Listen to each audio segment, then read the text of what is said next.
Salut les matheux, aujourd'hui nous corrigeons une erreur fréquente lorsqu'on calcule la probabilité de ce type. Alors, on lance un dé cubique équilibré dont les faces sont numérotées de 1 à 6. Quelle est la probabilité d'obtenir un nombre pair ou un multiple de 3? Alors, l'erreur qu'on a constatée généralement, c'est que on dise oméga, l'univers, les éléments de oméga, c'est 1, 2, 3, 4, 5 et 6. Ensuite, les nombres pairs. Les nombres pairs, on a 2, 4, 6.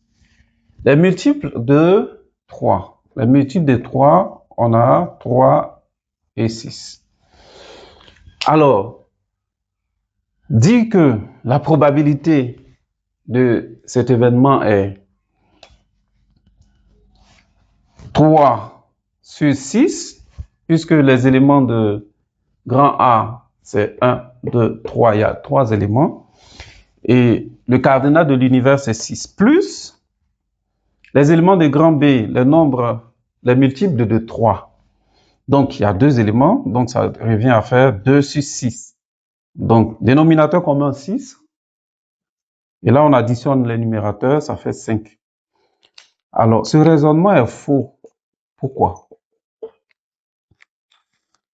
Parce que, quand vous regardez les deux ensembles A et B, l'ensemble des nombres pairs, dans ce cas-là, on a 2, 4 et 6. Et l'ensemble des multiples de 3, on a 3 et 6. Si vous faites l'intersection de ces deux ensembles, on ne trouve pas l'ensemble vide, puisque on a un élément qui se retrouve dans chaque ensemble, c'est 6.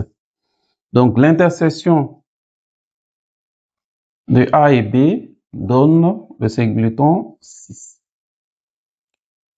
Du coup, vous ne pouvez pas directement calculer la probabilité de cette façon. Alors, ce qu'il faut faire, c'est d'appliquer la propriété suivante. La probabilité de A union B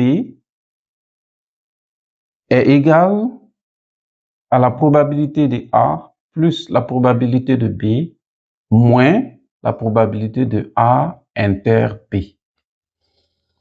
Alors, dans les commentaires, dites-moi quelle est la probabilité de A union B qui correspond à la réponse de la question posée. N'oubliez pas de vous abonner. N'oubliez pas de partager et de liker la vidéo. Merci.